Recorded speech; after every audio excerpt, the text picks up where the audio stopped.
Hola, ¿cómo están?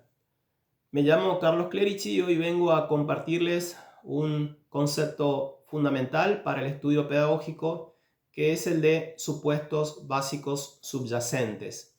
Es un concepto aportado por la pedagoga Liliana Sanjurjo en un texto ya clásico de la literatura educativa en Argentina, que es este texto: Aprendizaje significativo y enseñanza en los niveles medio y superior. Eh, Podríamos decir que este concepto abre el desarrollo del libro, la lectura del libro, pues se encuentra definido al principio del capítulo 1, que justamente se llama Algunos supuestos que subyacen en las teorías y prácticas pedagógicas.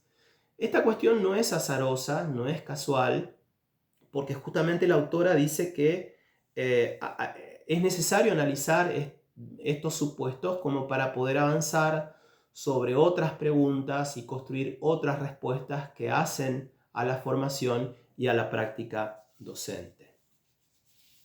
Pero, ¿qué son los supuestos básicos subyacentes? Los supuestos básicos subyacentes son concepciones que tenemos sobre el mundo, sobre el hombre, sobre la educación, sobre las relaciones y los fenómenos sociales en general, que los seres humanos vamos formando, vamos construyendo a partir de nuestras experiencias, de nuestros prejuicios, de nuestras creencias, de nuestras condiciones de clase, de nuestra pertenencia a algún tipo de comunidad científica, a nuestras adscripciones ideológicas, políticas, religiosas, etc.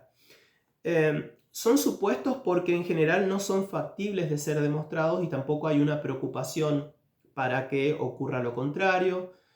Significa que son concepciones que están cristalizadas, están solidificadas en el pensamiento. Son básicos porque tienen un origen profundo o están ocultos en las teorías y en las prácticas, por lo tanto no es una acción sencilla el poder descubrirlos, desocultarlos, sino que requiere un análisis reflexivo bastante profundo. Son subyacentes porque no se hacen explícitos, muchas veces para aquel que los explicita o los sostiene.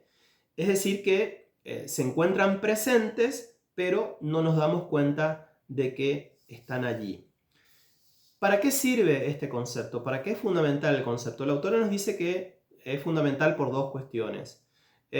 Por un lado, para revisar nuestras propias prácticas en este caso de formación docente, futuras, digamos, prácticas de docentes institucionales, y sobre todo para que esas prácticas sean más coherentes con nuestros propios principios.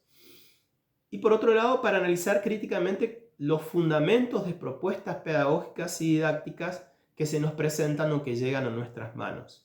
Significa que a partir de estos supuestos yo puedo hacer una especie de radiografía, ¿sí?, del material que recibo o de la propuesta que recibo, alejarme un poco de una mirada o de una lectura un poco más ingenua, y poder descubrir cuáles son las intencionalidades que subyacen a una propuesta o a un texto.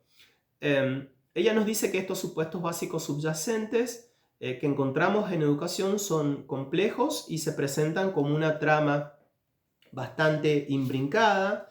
En este capítulo 1 ella trabaja, digamos, sobre algunos supuestos: el supuesto de aprendizaje, de ciencia y conocimiento, de sujeto de aprendizaje, funciones de las instituciones educativas y el rol docente, porque cree que son, bueno, algunas de las cuestiones fundamentales como para poder empezar a pensar el campo educativo.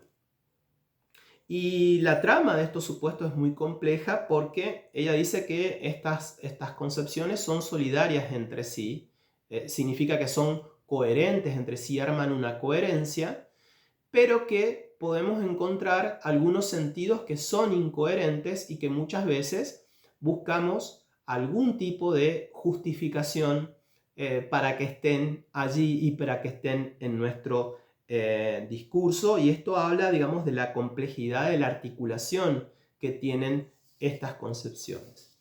En conclusión, para pensar, para decir, para actuar de forma más consciente, es necesaria analizar estos velos, porque la idea no es abrir juicios de valor sobre ellos, sino que, como dice la autora, poder explicitarlos para poder organizar prácticas que sean más coherentes. Hasta luego, seguramente nos veremos prontos y ojalá que este concepto sea provechoso en esta instancia de su formación. Nos vemos.